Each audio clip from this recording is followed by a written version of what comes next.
It's How's them? good. All right, mic check. Everyone's good Check, to go. check. Boom. Check.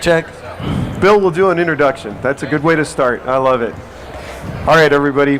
Thank you and welcome to today's session. We're going to be learning a little bit about our digital experience with Sales Concierge. Today I'm joined with Natasha Geiner, Ben Hanna, and Yuvraj Madra. So thank you all for joining us today. We're really always like to start by kind of sharing a little bit of experience about our dealers and their backgrounds and where they started and what they're doing. So Ben, we'll start with you. Maybe you can kind of share your role, title at the group you work at. Yeah, absolutely. So first off, thanks for having us. I work for the indiGO Auto Group, which is a 31 rooftop premier luxury auto group. I've been in the car business for a little over 29 years now. Right now my role is general manager of Audi and Volkswagen in Marin. You started when you were 5 years old then. I did, thank you. Yeah. Awesome. Yep, Yuvraj, Sales Director, indiGO Auto Group. Everything that Ben said about indiGO Auto Group. Been in the business for about 12, 13 years. We're in Marin County at the Audi and the Volkswagen stores for indiGO Auto Group. Nice, awesome. And there's a little bit about the background of the group. indiGO, what are the brand portfolios, and maybe you can kind of expand a little of the lineage of the company? Yeah, our largest group of stores are Porsche stores. We have a couple Ferrari stores, Lamborghini, Bentley, Ferrari, Audi, Volkswagen, Mercedes. Yeah, and so our parent company is a company called PON, and they're out of the Netherlands. Mm-hmm. So that's about a 14,000 employee company. Many facets to PON, but the largest and most successful when it comes to generating revenue is the American Auto Division. So originally, Todd Blue owned the group. We were the indiGO Auto Group, and then they purchased it in 2019. Wow, that's awesome. So I would think with like those types of brands, customer experience is total paramount, right? Luxury, of course, that's an experience that is expected. So that's really going to be at the epicenter of a lot of the things that we talk about today, is learning about how have you created an experience that is maybe both aligned to what your guests are experiencing. And before we dive into that, just a quick introduction, of course. Natasha Geiner. Natasha's general manager of our product here for the CRM and retail side of the business. Mm-hmm. Quick background on yourself, Natasha. Way too many years I've been in automotive. I feel so old now when I say that. 26, going into my 27th year, closer over here. Also started when you were 5 years old, so that's good. 100%, 4 actually. Yeah, there you go.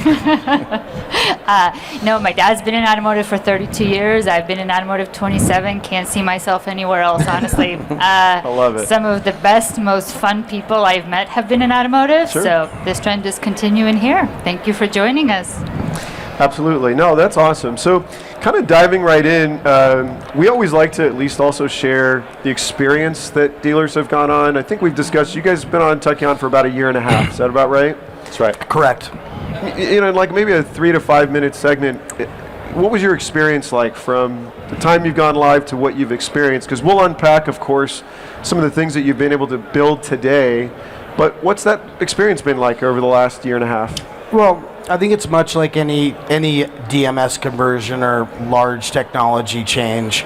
It's difficult, and it requires a lot of work, and it requires some vision, and it really requires you to be active and involved and pushing to get the experience and what you want out of the system. So it's been a really good experience. It hasn't been without problems. I mean, there's certainly been times where we've run into some roadblocks, but I think that's what really separates you guys from anybody else that I've ever worked with, was the personal relationships, the quick action, access to the best and the brightest, and the serious just desire to help the dealer to get better. And while you can't pick our direction for us, once we set that course, you guys are amazing at helping us find that course and stay on track to get done what we wanted to get done. Sincerely appreciate that. And it is total partnership, so our joke is always that certainly we're not 8-minute abs, right? And not even 6-minute abs. So I thought we went to 5 minutes. we were going to do 5, we but talked no. about 5. It's work, right? And I'm glad to, when we highlight this a lot to our dealers, is to essentially get time to value. There is work that's involved. And that's kind of the part, maybe you've, Raj, from your perspective, you've done an outstanding job. I've personally had a chance to join you at the dealership, watch the processes that you've instituted, the pursuit of going to a kind of a real digital end-to-end experience. How would you say, from the perspective of just observing your team, how did they react to it? What was it like, before we dive into some of the things that you did that created the digitization?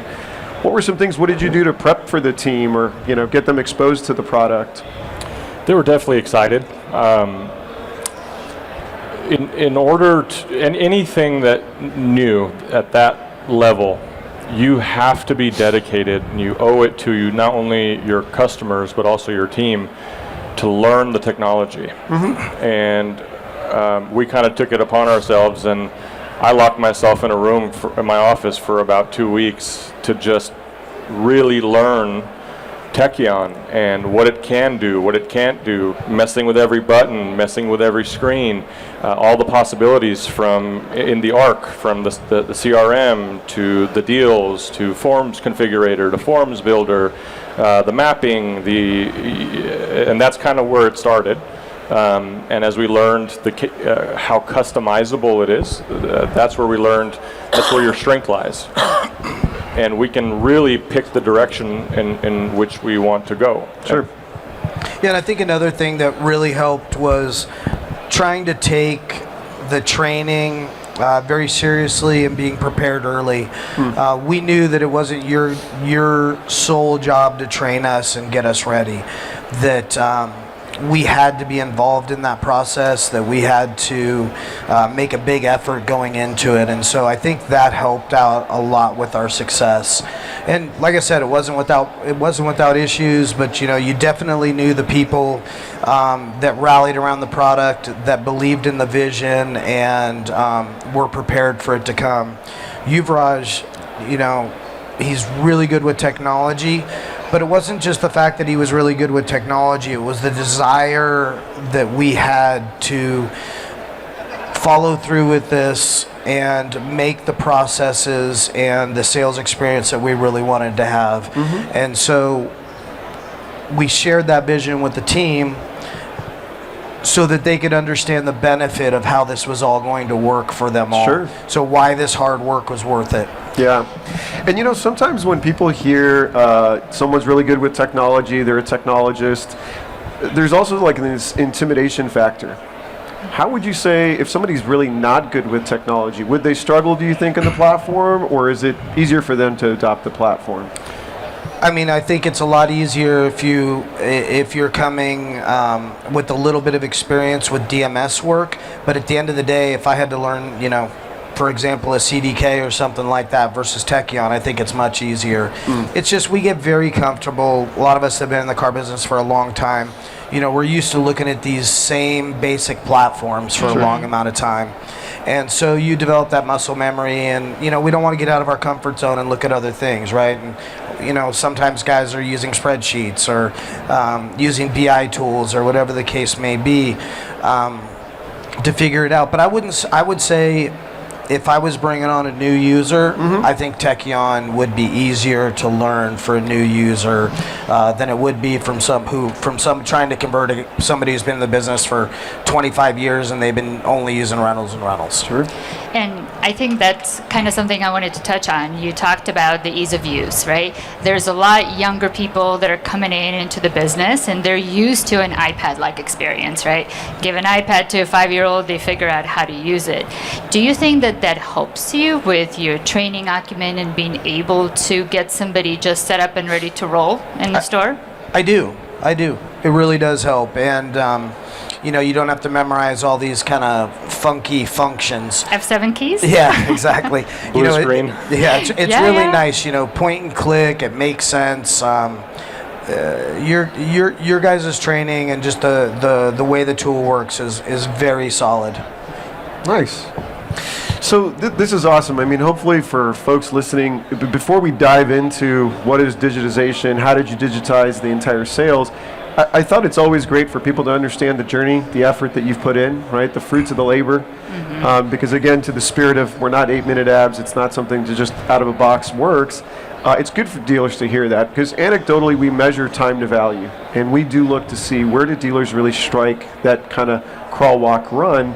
And we see that window is approximately, earliest is probably approximately around the 6-month mark, all the way out to 9 months. And we've had dealers get to faster, timelines through the efforts of training or proactive involvement. But it's always a good way to kind of give preference, to everyone to understand what it may look like. So walk us through a little bit, like at the heart of this subject is digitization, right? I think everyone wants to do this. We hear a lot about we want to go paperless. Joe Castellino, we've had a lot of people have him talk or represent our paperless kind of model for service. But I know Raj, you've been like intently focused on paperless and sales. And so this is a really fascinating conversation to understand what is that like? Because there's so many papers all over the place. And I'm trying to envision. You guys have a beautiful showroom, by the way. So I'm just thinking, like, is that part of the design? You're like, we can't have papers in this beautiful showroom. No right? folders. Yeah, no folders. exactly. So what I'll say is the vision started with the very simple idea. We wanted to make it as easy for customers and employees equally to transact. So that was the main goal, right? If we make it easy for customers, we make it easy for our employees, we get more throughput, happier people, better experience for everyone. So that was kind of at the heart. It was a very simple idea that we had, and we've stuck with that idea the entire time until we felt like we're ready to be done, and we're not done. There's still more we can do. Of course, saving all the paper, all the ink, all the 100-page thick car deals, and sales manager walking it over to a finance manager walking it over to the business office, right? A lot of shuffling. And so we've eliminated all of that. And really, Yuvraj gets a ton of the credit for really figuring out how to use the system, the capabilities, and I'll let him dive into a little bit of that, but using sub-statuses, organizing the DDJ, and pushing you guys and getting help from you guys to say, hey, this is our vision. Because when we talk to most digital dealers or quote-unquote digital dealers, they're not 100% digital. Sure. There's some part of their process that's not digital. So right now, tip to tail, we are 100% digital. That means from the salesperson to the finance manager to the business office. Wow. And I'm sure that presents a huge amount of efficiency for your store. So how much time is it saving you on average? Absolutely. I mean, I always say paper is the enemy of efficiency. We started looking for, is that paper? But to answer your question, it saves us a lot of time. But it's not without investment of time in the beginning. Sure. You have to invest the time and learn the system and write down the processes and get buy-in from the team and make sure that they see the vision. And we're super blessed with an amazing team who always wants to pioneer and move forward, and also great leadership from indiGO. They also want to be number one. They want to be the best. They want to be the best group, and that culture of excellence is also something that drives this behavior. Sure. And we owe it to our customers that are buying Porsches and Audis and Lamborghinis to get the best experience. And I think for people who are out there who think about a digital process, I mean, I'd love for you to just spend a minute walking them through what our actual process looks like from when a customer walks in the door until when the deal hits a biller. Because I think it's very unique.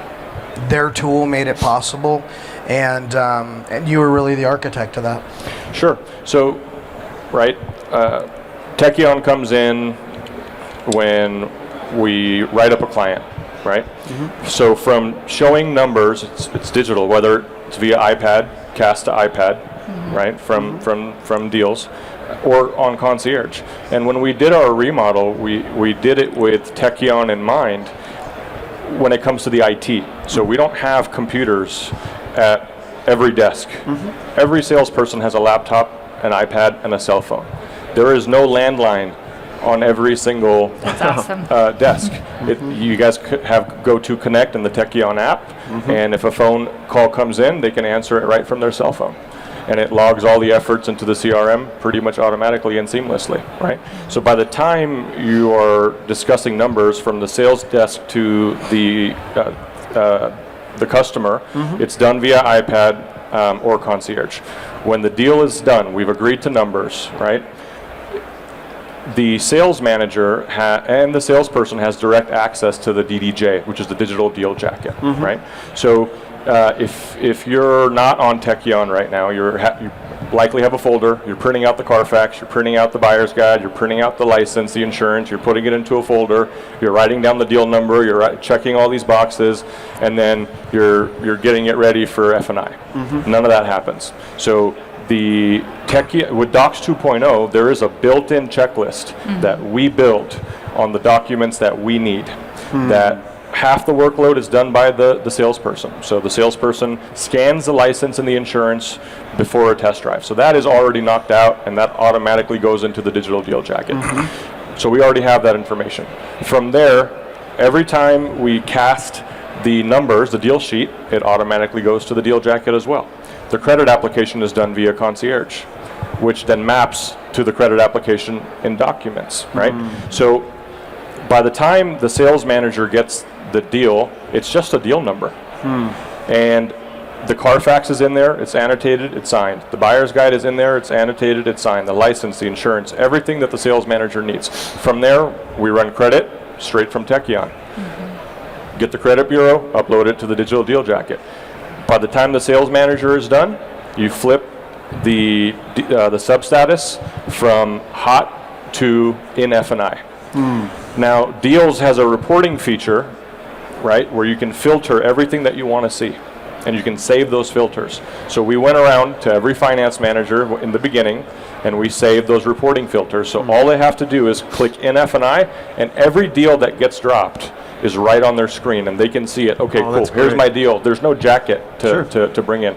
They click on that deal, everything is there for them. It's also a digital checklist. And now they go to documents, they do the F&I menu on an iPad or their screen. There's no paper, there's no printing, there's no mechanical signing. It's all done in one go on the iPad. Once everything is signed, it automatically goes into the digital deal jacket, right?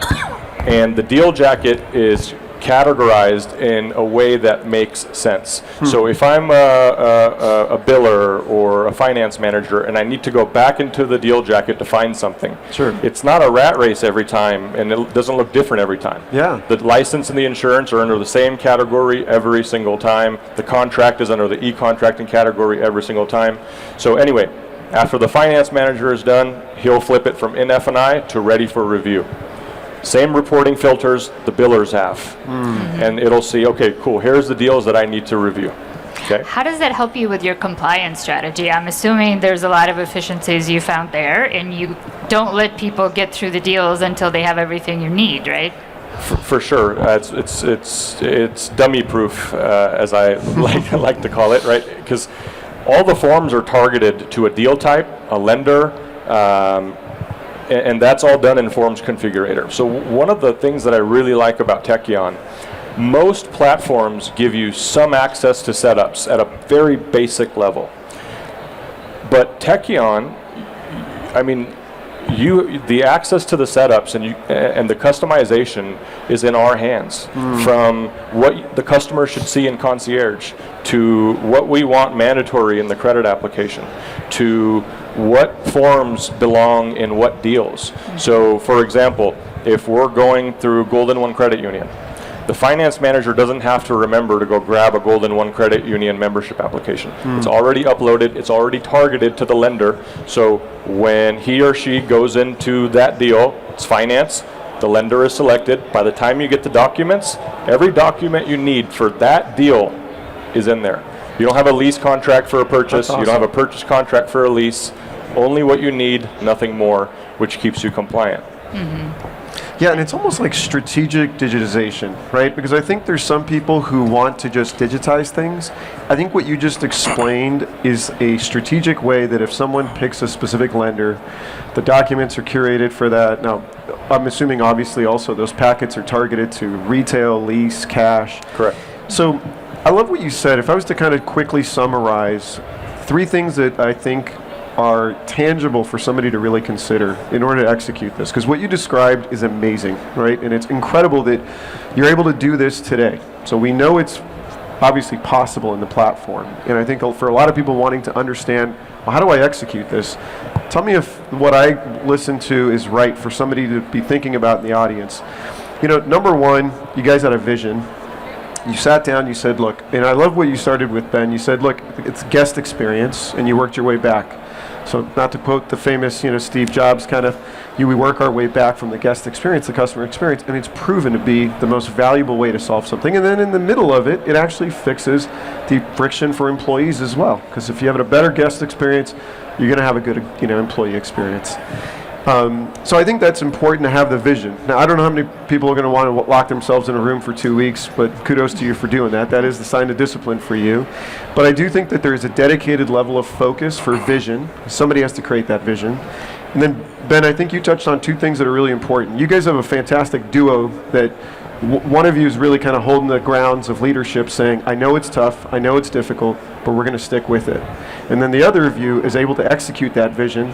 So you're really empowered and given that support by Ben. And then of course your organization itself has that vision to understand we're going to do this as a company. So, that's really important. And then third, I think what you've been able to demonstrate to your staff is the experience and that you're there frontline with them. You're building with them. It is not a mandate that you push out and say, I built a packet, here's what it looks like, everyone read this document, we're going to go digital, right?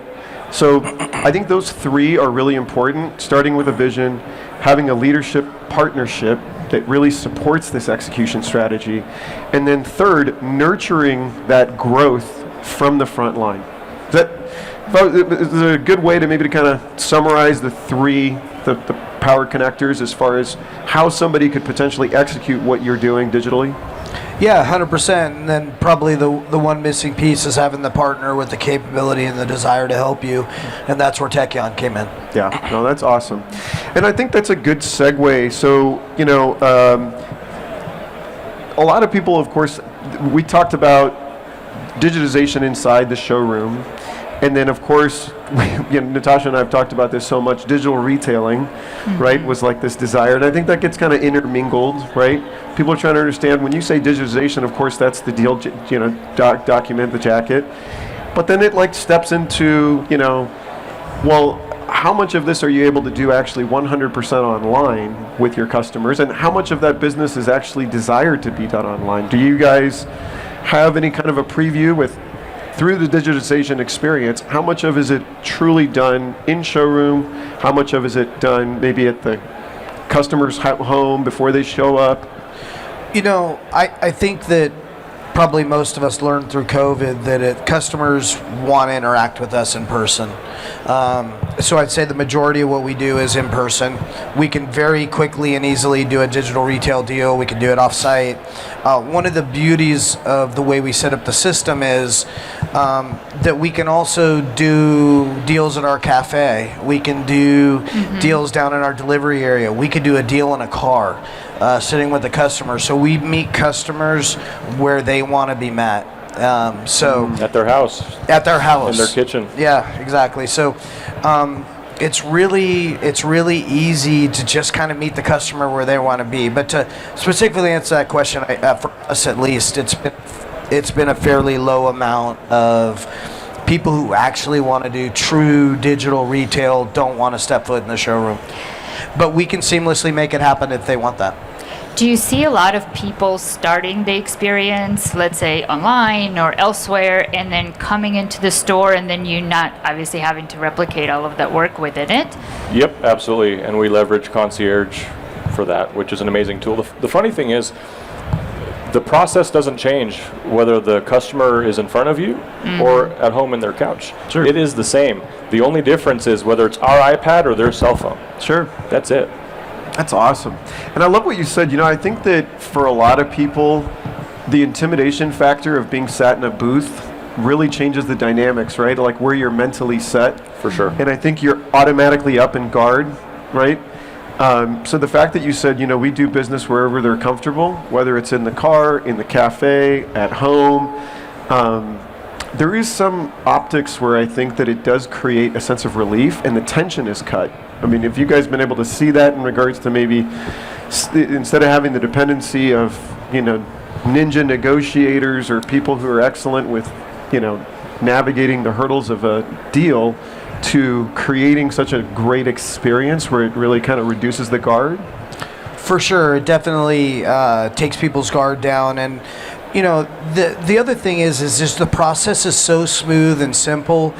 We're not running back and forth to the sales desk 5 times in the side of a car deal, like where you start losing that kind of connection with the customer, and they get, like, hey, you got to keep going back and forth, and we're not efficient with our time, and all these things lead to CSI, comfortability, and just really how we perform. And so when we can kind of seamlessly do it anywhere, it puts the customer at ease, and it also puts the employee at ease too, because they're also not running around with like a chicken with their head cut off trying to print documents, the printer doesn't work, whatever. It's just a very smooth, simple process. When a lot of heavy lifting to get there, but now that we're there, it's really beautiful. It works really, really well. I don't know if you have anything to add to that. Look, friction isn't just, or eliminating friction isn't just about technology. It's also about trust and clarity, both with the customer and your team. The technology is just the vessel that makes it happen, right? So it's been such an important part of our process and what we do. And we're already seeing the benefits, right? Not just from the elimination of paper and the financial savings, but our CSI. We're going to be probably number 1 or number 2 in the country for Audi at Magna Elite, right? And that doesn't happen without happy customers that are going through this process and using Tekion. Same thing at Volkswagen, Wolfsburg Crest. That doesn't happen without happy customers and eliminating friction. Do customers get surprised when they come to your store and you say, we're truly paperless, and they're like, yeah, right? They love it, and yes, they are surprised, and they do say, yeah, right. And but the feedback that we get often is, this is the best experience I've ever had buying a car. And we love hearing that, obviously. Sure. So powerful. Yeah. You don't hear customers say that very often in a car dealership. No, you see their guard come down, right? But it's trust and transparency, and it's built with the system. When it's not a salesperson having to go run into some office to go grab a piece of paper, and everything is there where they need it. A sales manager can share the deal sheet from Concierge, and the salesperson can open that link right in front of the customer without the salesperson ever having to leave the desk, go speak to somebody in a dark office. Sure. Right? That transparency really helps build the trust. No, that's amazing. And I mean, to tie to this all together, I mean, at the end of the day, I think the spirit of what you're pursuing from like guest experience is incredible, because it pays many dividends. And the thing that we didn't talk about, and I love that you haven't really kind of emphasized this, is it's not a profitability plan. You're not trying to figure out how to maximize profit per se on a customer. You're trying to maximize the guest experience for the customer. And in doing so, the profit is paid, right? Correct. And I think that this has been a really kind of backwards model for a lot of dealers that have struggled, because especially as we see the ushering of things like ChatGPT, where consumers are searching in a completely different paradigm than what they used to search in the past. I shared this a couple of times on LinkedIn, for example, that when I bought a car for my wife, even my own traditional search of finding a dealer, etc., I just asked in ChatGPT deep research to find me the car, and the thing that had actually surfaced up was Yelp reviews and Google reviews. It quickly synthesized for me 3 dealers and said, this is what the experience is, not just from a ratings perspective, but actually what the guests were saying. it said you can expect long wait times for sales. Customers are complaining about 4 to 6 hour wait time. So, I mean, think about at that speed that in 10 minutes, this thing surfaces all this information for me. And my ultimate decision factor was around experience. Mm-hmm. And I would think with the brands and the portfolios that you hold, along with even others, that guest experience will always be paramount.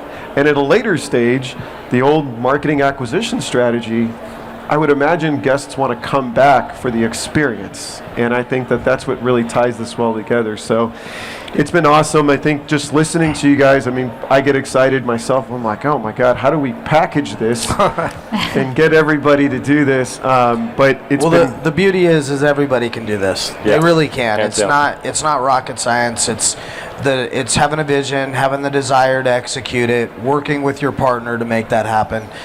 This is not insurmountable by any means.